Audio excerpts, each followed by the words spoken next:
Esa es una pregunta pues importante, ¿no? ¿Qué le sucede a la espira cuando se encuentra dentro del campo magnético? Pero aquí hay que considerar que estamos hablando de un campo magnético uniforme y además constante. En este caso uniforme decimos que es como si el vector cruzara de este punto a este punto de forma horizontal, y así lo hace en toda esa trayectoria hasta abajo, uniforme, ¿vale? Entonces el vector densidad cambia de norte, pasa de norte a sur. La respuesta sería esa. Si la espira gira, se induce un voltaje en la espira. Pero el otro punto que tenemos que estudiar es el segundo. Si la espira aporta una corriente eléctrica, entonces va a suceder algo que es la inducción de par. Entonces fíjense, estamos ahorita nosotros en esto, empezamos a platicar en el primer punto. Si la espira gira, pero en este caso la espira no se está alimentando, fue lo que estuvimos viendo el día de ayer, ¿no? Que por ahí de hecho pues había todavía dudas, porque ya querían sacar voltaje y ni siquiera conectaban el campo, ¿sí o no? Ya querían empezar a darle vueltas y no habían conectado ninguna fuente. Entonces, ¿cuál es el propósito de la fuente? Pues generar el campo magnético uniforme. ¿Por qué? Porque lo que vamos a generar es el campo magnético en el estator. ¿Y por qué necesitamos una fuente? Porque es un motor de campo devanado, ¿sí o no? Entonces, ¿para qué nos sirve la fuente que vamos a ocupar? Para generar el campo, ¿sabes? Bueno, y es lo único que alimentamos, porque la espira, que es la armadura, ahí no conectamos nada más que el osciloscopio para estar midiendo el voltaje que estamos obteniendo, ¿sí? Entonces, estamos en el primer punto, o sea, eso es lo que me interesa que entiendan al final de la unidad, ¿sale? Que sepan diferenciar de que nosotros ya vamos a estar induciendo un voltaje aún sin que conectemos nada a la armadura, porque de hecho ese es el fenómeno, ¿no? Que nos está preguntando ahí, ¿qué le sucede a la espira cuando se encuentra dentro del campo magnético? Pues se induce un voltaje si mueves la espira, porque no se va a inducir voltaje si no se mueve. Entonces eso les tiene que quedar bien claro. Si se mueve la espira, entonces se induce un voltaje. ¿Sale? ¿Dudas? El otro punto, si la espira aporta una corriente eléctrica, ya viene el otro punto, ¿sale? Ahora sí vamos a alimentar a la armadura. Entonces vamos a ocupar otra fuente que vamos a conectar directamente a las terminales de la armadura. Entonces, la fuente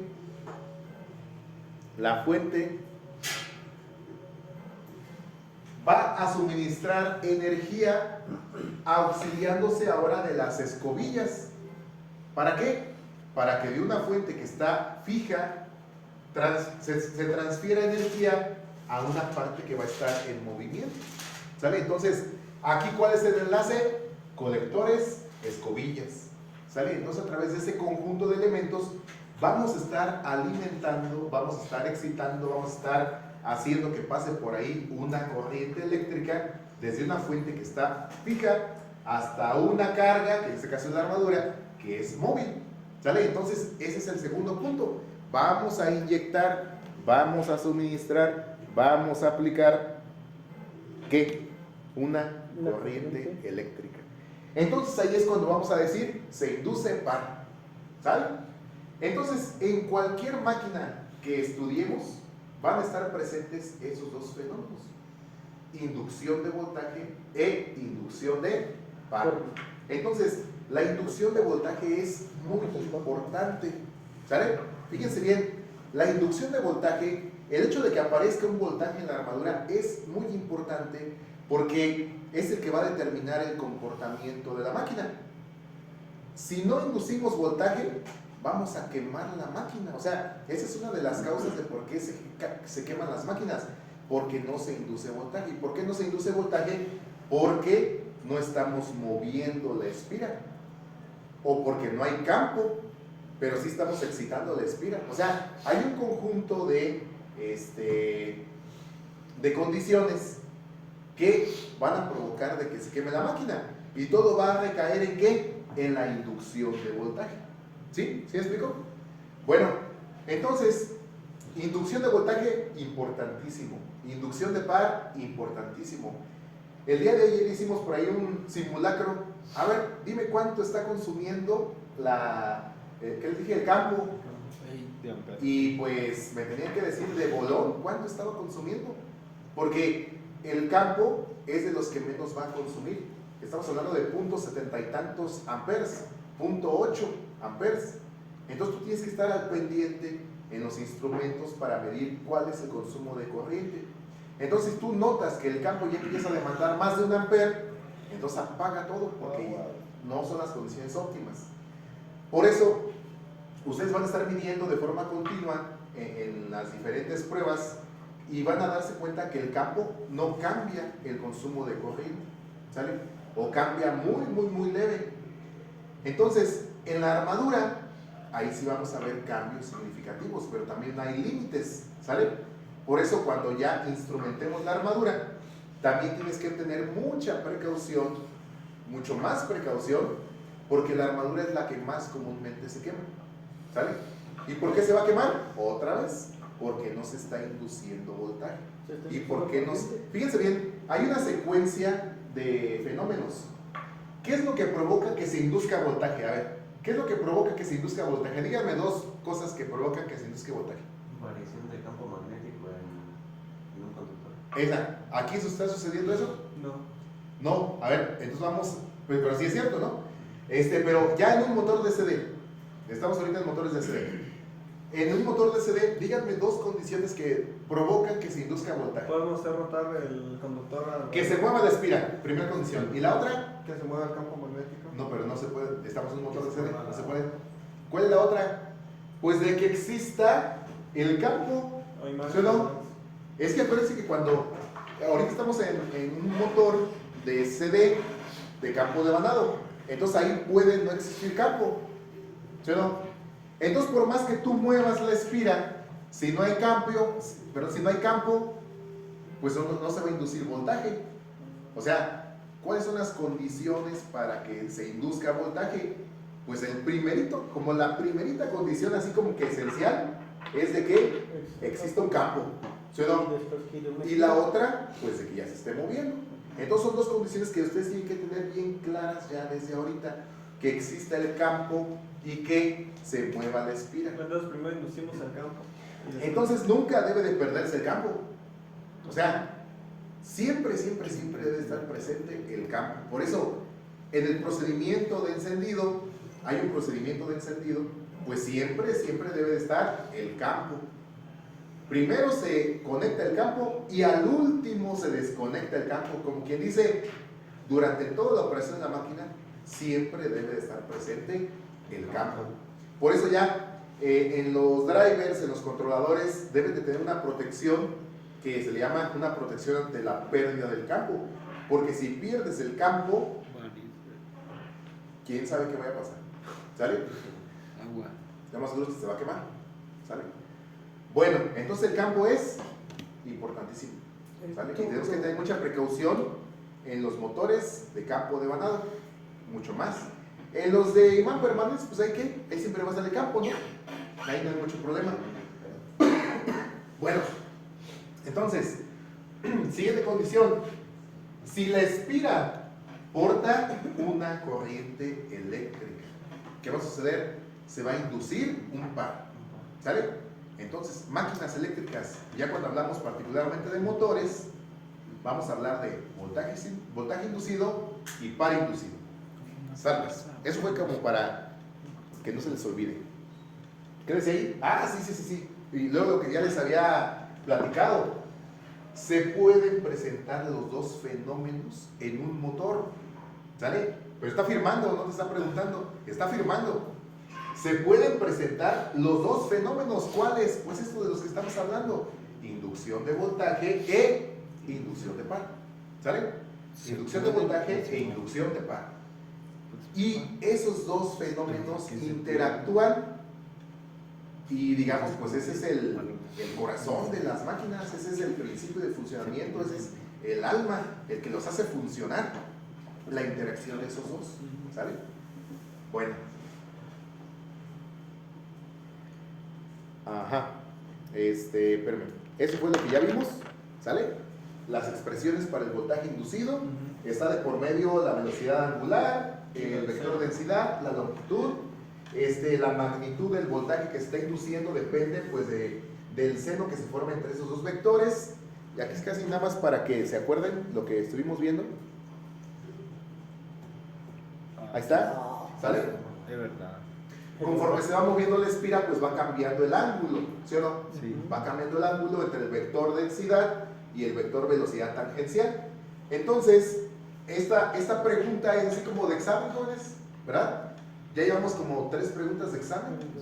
¿Qué le sucede a una espira cuando se mueve en un campo magnético? Ya me van a contestar 2 cosas. ¿Qué sucede? Se induce voltaje y si importa una corriente eléctrica, se induce un par. Ahí está. Ahora la siguiente pregunta es de examen.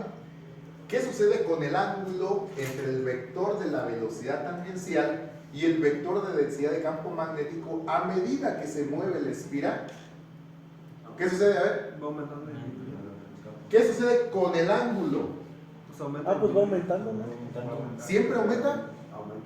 Depende Pues sí, depende. En este caso, si gira hacia acá, pues sí va aumentando, ¿verdad? Y si sigue más, sigue aumentando. Sí, bueno, Entonces, si aumenta, gira al pero- contrario, pues entonces empieza en el máximo y termina aquí en 0 otra vez. Ajá. El punto es de que el ángulo se está moviendo. Conforme la espira se mueve, pues el ángulo también se mueve. ¿Y eso en qué nos interesa a nosotros? ¿Y eso a nosotros qué? Pues es que aquí está la respuesta. Porque hay un punto donde. Aquí está, negativo, ¿no? aquí está la respuesta. Ese ángulo va a determinar el valor máximo y mínimo del voltaje que se está induciendo, porque esto está obedeciendo a una función senoidal. ¿De dónde salió esta función senoidal? Pues del producto cruz, que cuando tú sacas la magnitud del vector resultante, pues tú de aquí vas a involucrar el ángulo entre esos dos vectores y las demás magnitudes. ¿Sale? Esto ya se los platiqué. Amplitud máxima de voltaje, función trigonométrica que le da forma a la señal de voltaje, que es esto que ya vimos. Esto es en un solo segmento de nuestra espira. Aquí está la espirilla, mira. El segmento A, B y el segmento C, D, que es en donde se induce el voltaje. ¿Sale? Bueno, fíjense. Esta es una expresión que ya se manipuló, aparte de lo que ustedes ya por ahí estuvieron analizando. De ahí concluimos esto. Fíjense, el voltaje inducido en la espira, aquí es cuando hablamos de una sola espira. Fíjense bien, aquí es cuando hablamos de una sola espira. ¿Sabes? El voltaje inducido en una espira depende del flujo en la máquina, el flujo máximo. Depende de la velocidad y depende del seno del ángulo del que estamos hablando. ¿Sale? En este caso, ya se hizo una manipulación, porque si te fijas, aquí está el seno de omega t. ¿Qué teníamos antes en la función trigonométrica? El ángulo. Sí, a ver, mis plumas los dejé allá. Ahorita estoy nada más con a ver si pinta. Se deben de acordar del concepto de velocidad. No pintó. ¿Alguien trae un plumón? Ese se los roba, ahí se trae. A ver. A ver, deja si lo traigo. Ya mejor los vamos a marcar, ¿verdad? Por si Es ese, nos las dudas.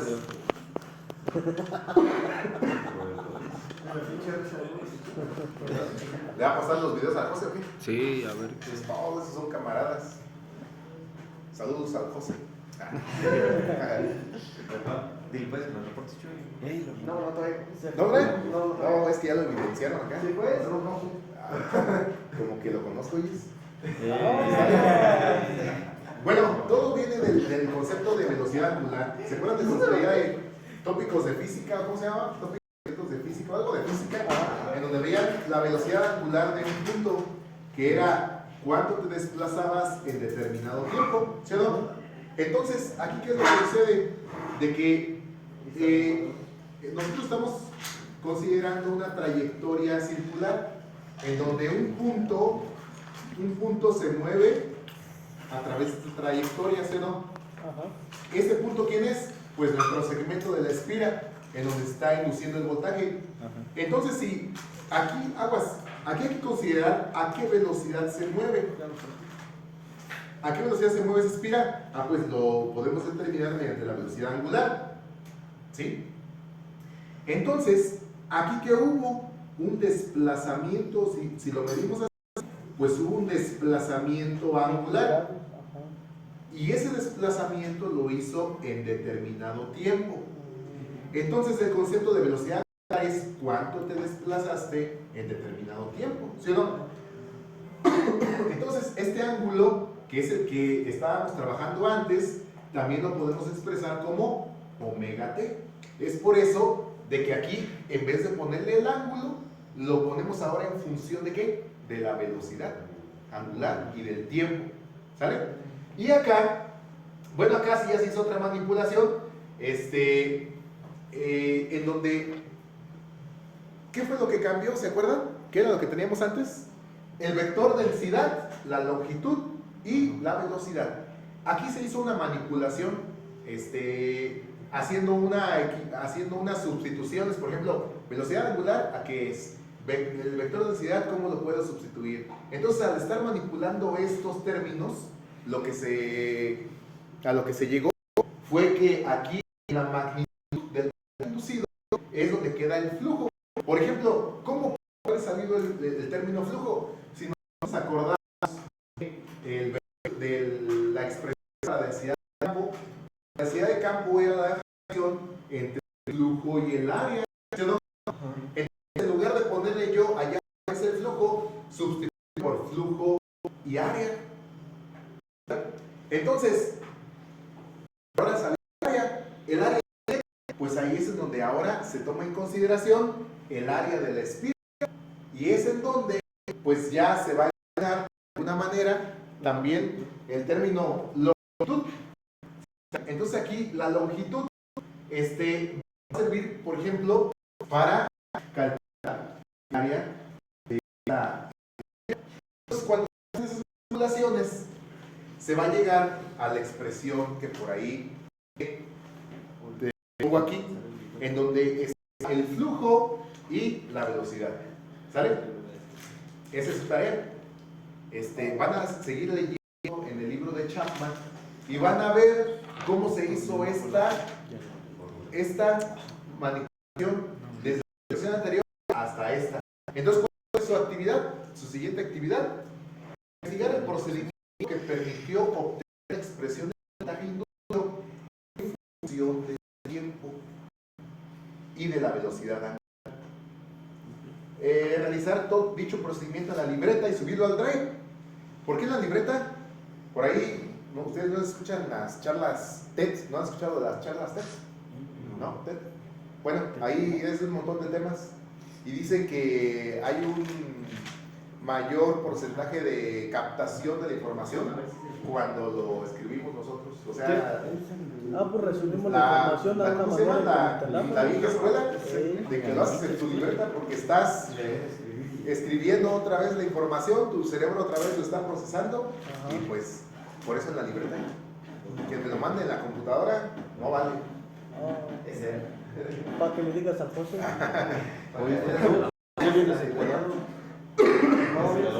Entonces, si manda la tarea, Sí, ¿qué claro. dice, profe? ¿Vale? Si manda la tarea nos dice porque no ha hecho los reportes. No ha hecho los reportes. Las manos las tienes. José. Bueno, ¿entendieron de qué va a tratar? De esa expresión hay que pasar a esa. ¿Sale? Fíjense, aquí está en función del tiempo. No, aquí está en función del ángulo. ¿Sale? Entonces, queremos una expresión en función del tiempo. Es esa. ¿Sale? Bueno, pero nuevamente, jóvenes, esto es para una espira. Una espira. Pero tiene muchas. Volvemos al. Fíjense. Multiplicar esas espiras que tiene. Aparte, aquí no es una espira, O sea, lo que estamos viendo en las diapositivas que te estuve mostrando ahorita era el estudio de una sola espira rectangular, ¿sale?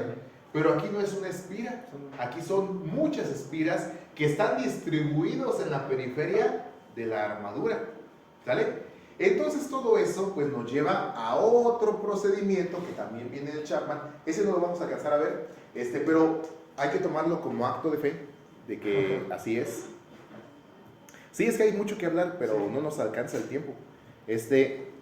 Fíjense, esta expresión todavía se va a manipular de tal forma que se consideren el número de espiras, que se considere la longitud de la espira, el área de la espira, el tamaño de la máquina, etcétera, etcétera, etcétera. De tal forma que esta expresión va a quedar como ya en general en la máquina, ya no nada más una espira, ya en toda la máquina es el voltaje inducido es igual a K por phi por velocidad. ¿Qué notan? ¿Cuál es la principal diferencia entre las dos? A ver, no me digan luego. Primero, visualicen. Aquí es para una espira.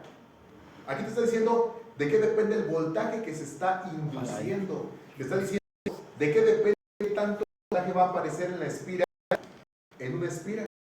Y acá es ya para toda la máquina. ¿Cuál es la principal diferencia entre la expresión para una espira y la expresión para toda la máquina? ¿Cuál será la diferencia? Que ya no hay un seno. Ya no hay un seno. ¿Y eso en qué le afecta? Pues la forma De que ya no está variando de manera alterna, ya no está cambiando tan, pues, de valores positivos, un máximo, ahora valores negativos, un máximo negativo, otra vez sube, no, sino que ahora, ¿cómo es el comportamiento? Lineal. Constante, ¿sí o no? Porque ya no tiene esta parte. ¿Quién se va a encargar de hacer eso? Pues el colector y la tremenda cantidad de espiras que tenemos. Ya no se va a ver tan ondulatorio, sino que ya el efecto total es de que vas a ver un pequeño rizo nada más, que incluso aquí ya ni se considera. Ya aquí se dice, pues el voltaje inducido es K por phi por W, por omega. ¿Qué fue lo que vieron el día de ayer? El día de ayer ya empezaron a ver que esto sí es cierto. O sea, ¿cuál es la intención de la primera práctica? Pues de que se crean esta expresión, que vean que sí es cierto, de que tú, fíjense bien, por eso el procedimiento, tú debes tener presente un flujo. Para empezar, tú tienes que tener un flujo.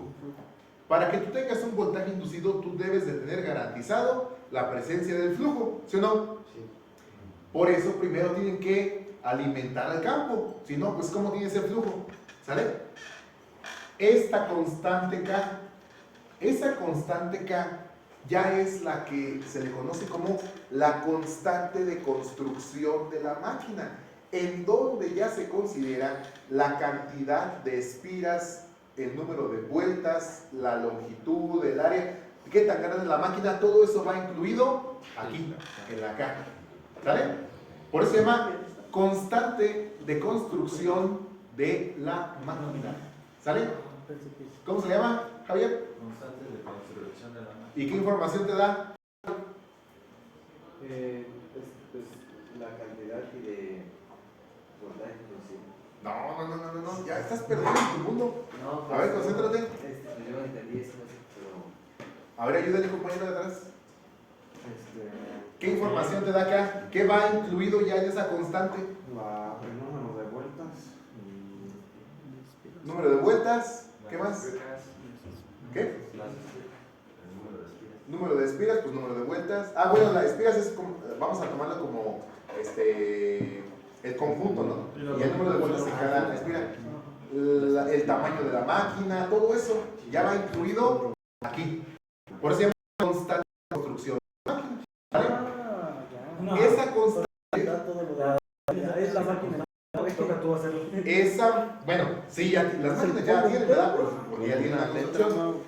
Pero el fabricante no te la va a Acuérdate dar. lo de que dijo el Ah, maestro. El fabricante no te la va a dar. no, hay que sacarla. Pudiéramos ver en su hoja de datos si pudiera venir, pero lo más seguro es que no. Entonces lo que nosotros vamos a hacer, lo vamos a sacar de manera experimental, que fue, aparte de que ustedes van a sacar las tablas de cómo evoluciona el voltaje en función de la velocidad, van a sacar ustedes también, van a sacar de ahí el valor de la constante, ¿sale? Pero para eso les dije que phi, el flujo, lo tenían que dejar constante con el voltaje de alimentación del campo. Por eso tienen que saber muy bien, tienen que medir cuánto voltaje están aplicando al campo, porque eso es lo que determina cuánto va a valer el flujo. ¿Sí? ¿Dudas? Saluda a José, saluda a José. Ay, José. Mira el Belcas, voltea pues. Ponte esa madre, güey. ¿Es ese día? Ah, la verga, a ver. Me juego personalmente porque ese es el ¿Cuál? Porque no me han dado el flujo máximo. Te dije que se me seletiva acá.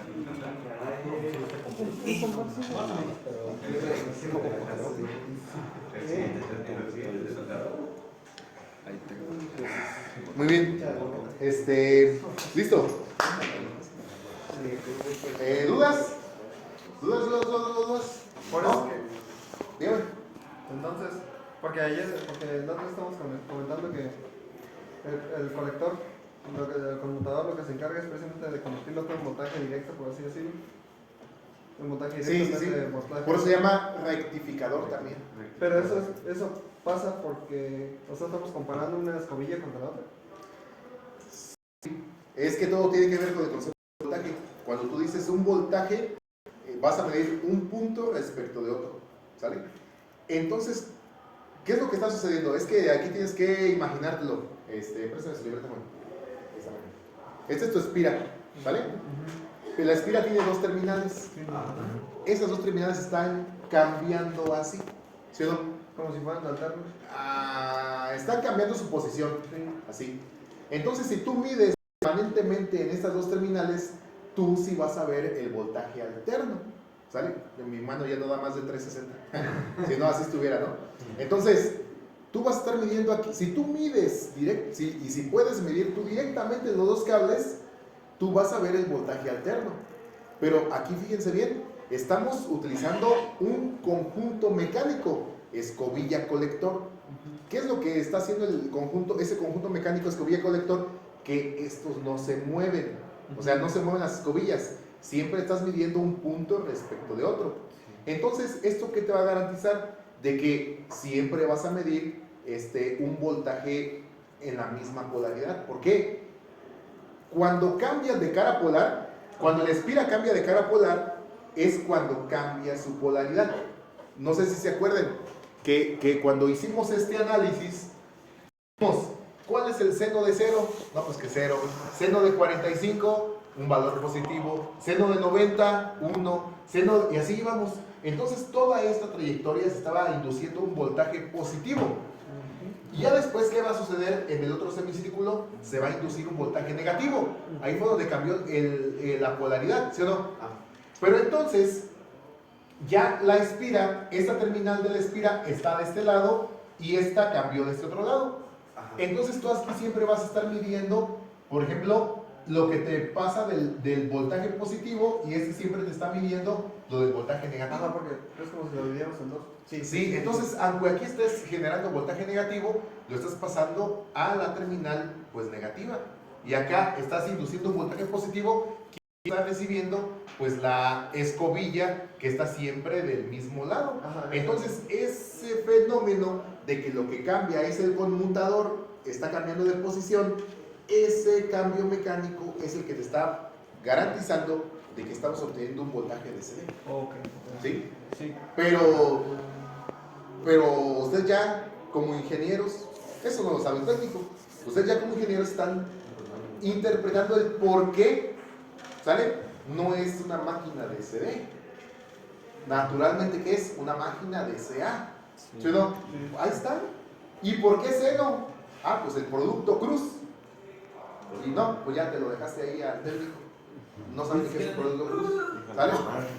Pero aguas, ahí nada más es por decir algo, ¿no? Los técnicos, hay muy buenos técnicos. Los técnicos Son los meros chidos. Ya un montón de experiencia, ¿no? Un montón de experiencia. Sí, nada más fue un decir, nada más un decir. Muy bien. ¿Sabe el producto bruto? Entonces, ahí quedó. Ahora, fíjense. Caso es.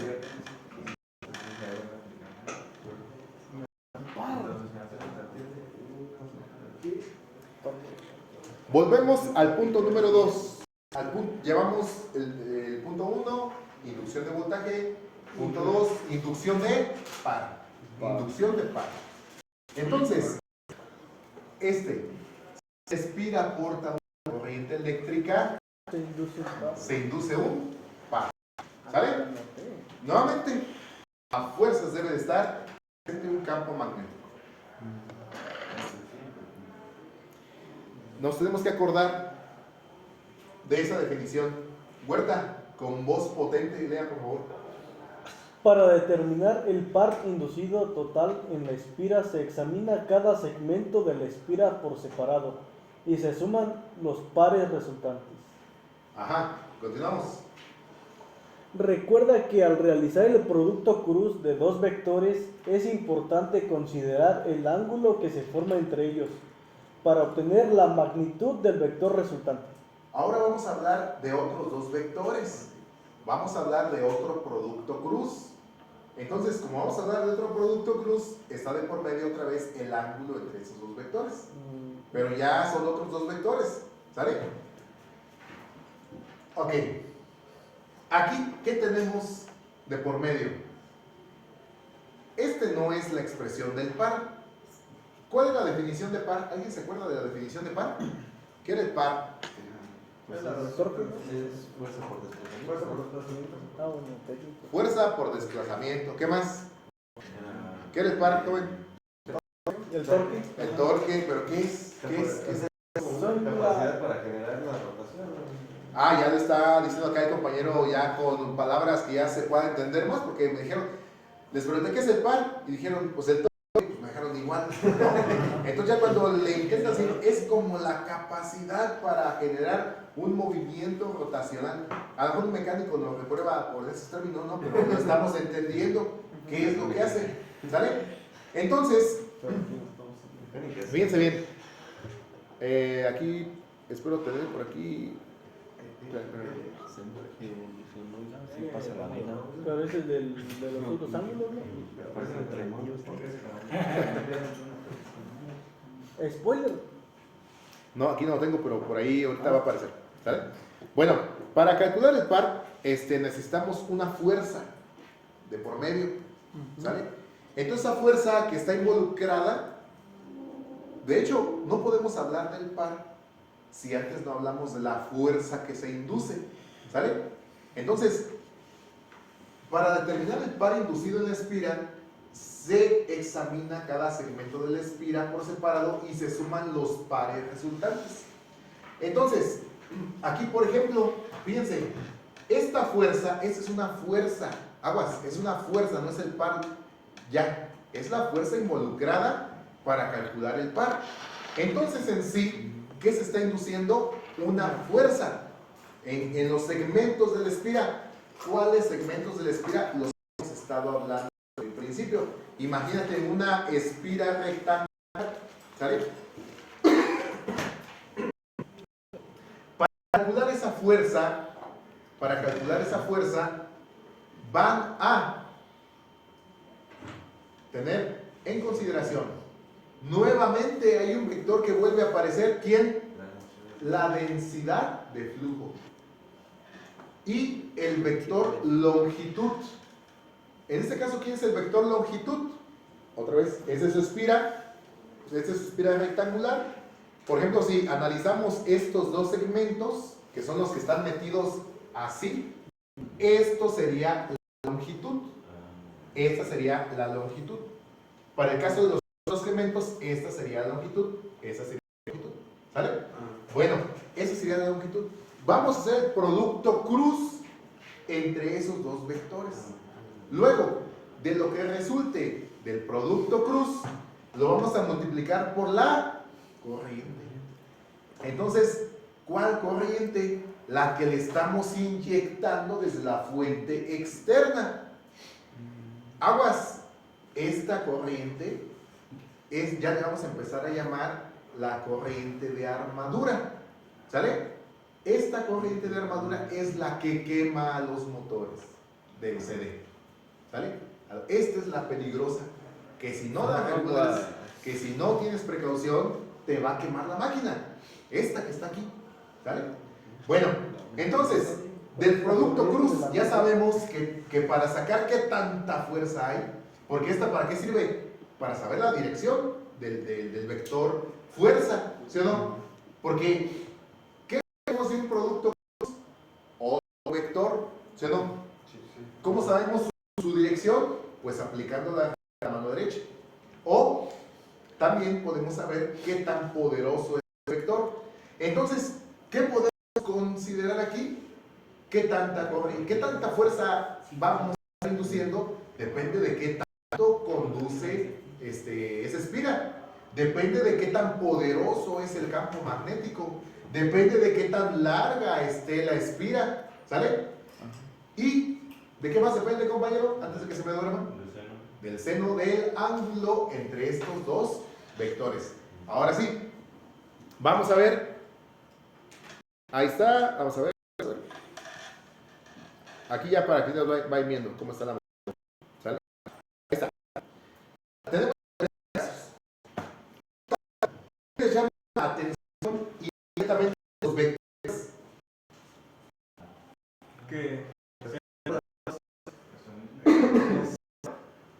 A ver, ¿qué vectores están involucrados? Vectores longitudinales en el vector de densidad. Siempre va en la misma dirección. Y está diciendo campo magnético uniforme. ¿Eso qué quiere decir? Que tiene la misma dirección, la misma magnitud. O sea, este vector es el mismo en cualquiera de los casos. Listo. Ahora, vector longitud. En este caso, el vector longitud es como si fuera el segmento que estamos analizando. Entonces, quiere decir que el otro vector está así. ¿Sí ven? Sí. Aquí hay un vector, aquí hay otro vector, otro vector, otro vector, otro vector, otro vector. Entonces, bueno, aquí no me va a servir para pintar, pero para ejemplificarles esto. Aquí está un vector, ¿sí lo ven? Y el otro está así. ¿Sabes? ¿Qué sucede acá? ¿Es igual? ¿Es el mismo? La espira no la estás... La espira no la estás cambiando así, así, no, ¿verdad? La espira está girando así, ¿sí o no? ¿Qué quiere decir eso? Que el vector, este vector siempre está apuntando hacia allá, y este vector siempre está apuntando hacia allá. Lo que cambia es la posición, así, así, así, así, así.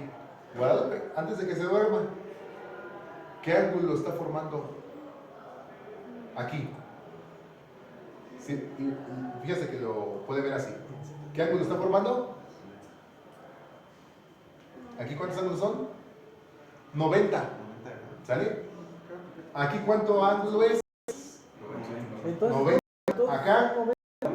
Entonces, estos dos vectores tienen la particularidad de que siempre están formando un ángulo de 90 grados entre ellos. ¿Sale? Porque si este es uniforme y este pues también no se mueve, lo que se mueve es el segmento, pero está provocando que siempre se esté formando el ángulo de 90 grados entre ellos. Cuando este venga para acá, pues lo mismo, ¿sí ven? Entonces, ¿eso en qué nos va a afectar o en qué nos va a beneficiar? Pues de que la magnitud de la fuerza que estamos obteniendo, seno de 90, 1. Entonces siempre la fuerza va a tener la misma magnitud, ¿sí o no? Ahí está, miren. ¿Sale? Bueno, pues no es cierto, porque esa es otra cosa. Ahí ya es el resultado. ¿Sale? Ya no tengo otro plumón. Estamos en la austeridad. Así miren, la crisis, así. Sin hambre. Si tú aplicas la regla de la mano derecha, vas a obtener el vector resultante. Presten su pluma, Juan, a falta de plumones. ¿Sí se acuerdan que esto era algo ortogonal que llamaban, no? Entonces, de aquí formas el vector que tú obtienes, es así. ¿Sí o no? Así, así, así, así y así. Por lo tanto, el vector que se obtiene del producto cruz es el azul más clarito. Y está apuntando siempre hacia abajo. ¿Sí? Está apuntando siempre hacia abajo. ¿Dudas? Vamos a... Ahí está. Espérame. Ah, ahí sí estaba. Espérame, déjenme volver acá. L cruz B. L cruz B. ¿Se acuerdan de la regla de la mano derecha? L cruz B. Entonces, aquí se importa el orden, ¿verdad? De los vectores. La multiplicación, o mejor dicho, el producto cruz no es conmutativo. No. Entonces aquí sí es importante, porque no es lo mismo decir L cruz B que B cruz L. ¿Sí o no? Entonces L cruz B, ¿hacia dónde apunta el vector resultante? Hacia abajo. Y acá, Hacia abajo. otra vez, así. Entonces siempre va así, ¿verdad? Sí. Bueno, entonces, ahí está. ¿Ok? Llevamos el ángulo, siempre de 90 grados. Y la corriente siempre El vector apunta hacia abajo. Aquí mencionaste algo bien importante. En este caso, si ven una crucita, esa crucita nos está simbolizando que la corriente está entrando. ¿Sale? Cuando tengamos un punto nada más, quiere decir que la corriente está saliendo. ¿Sale? Muy bien. Si viniera para acá sería un punto, ¿no? Ahora sí. Compañero. Pisano. Ahora sí. Nota. Nota 1 con voz potente. Nota 1. Recuerde que los segmentos paralelos al vector de densidad de campo magnético no aportan par. Los segmentos paralelos al vector de densidad de campo magnético no aportan par. Los mismos que no aportaban voltaje. ¿Sale? Entonces los que están así, ¿no trae su libreta? Estos que están aquí no aportan ni voltaje ni par. ¿Sale? Nota 1. Nota 2, compañero. El mismo. ¿Yo mismo? Sí, usted mismo. Nota 2. El par sobre un objeto se define como el producto de la fuerza aplicada al objeto y la distancia más corta entre la línea de acción de la fuerza y el eje de rotación del objeto. Esa ya es la definición de par. ¿Sale? Entonces, el par sobre un objeto se define como el producto de la fuerza aplicada al objeto. Por eso primero tuvimos que haber visto pues la fuerza, ¿no? Ya vimos la fuerza, cuál es su comportamiento. Y la distancia más corta entre la línea de acción de la fuerza y el eje de rotación del objeto. En este caso, ¿quién es el objeto? La espira. ¿Quién es el eje de rotación de la espira? El centro, aquí. ¿Digo? Del eje. Entonces, este es el eje de rotación de la espira. ¿Cuál es la línea de acción de la fuerza? Esta es la fuerza, ¿sí o no? Y se acuerdan allá que les dijeron en álgebra vectorial que todo vector lo puedes prolongar, y esa es su línea de acción, ¿sí o no? Y también te lo dijeron en física. Entonces, por ejemplo, esta que estoy aquí proyectando, ¿es quién? La línea de acción de esta fuerza, ¿sí o no? Por ejemplo, esta otra, esa es la línea de acción de tu fuerza y la prolongas hasta donde llegue. Esa es la línea de acción de la fuerza y así te la puedes llevar con cada una. Entonces, por eso es importante tener la definición aquí. Nos está hablando de la fuerza aplicada al objeto, ¿sí o no? Ya vimos cuál es la fuerza, ¿sí?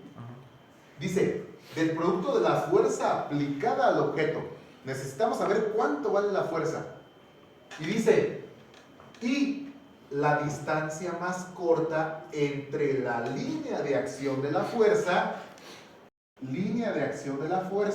ya supimos quién es. ¿Qué más dice? El eje de rotación del objeto. ¿Pero qué? La distancia más corta entre la línea de acción de la fuerza y el eje de rotación del objeto. ¿Quién es el eje de rotación? El centro. Este. Ajá. La distancia más corta. ¿Cuál es la distancia más corta entre la línea de acción de la fuerza y el eje de rotación? No. O sea, a ver, si entiendes la otra, estamos asimilando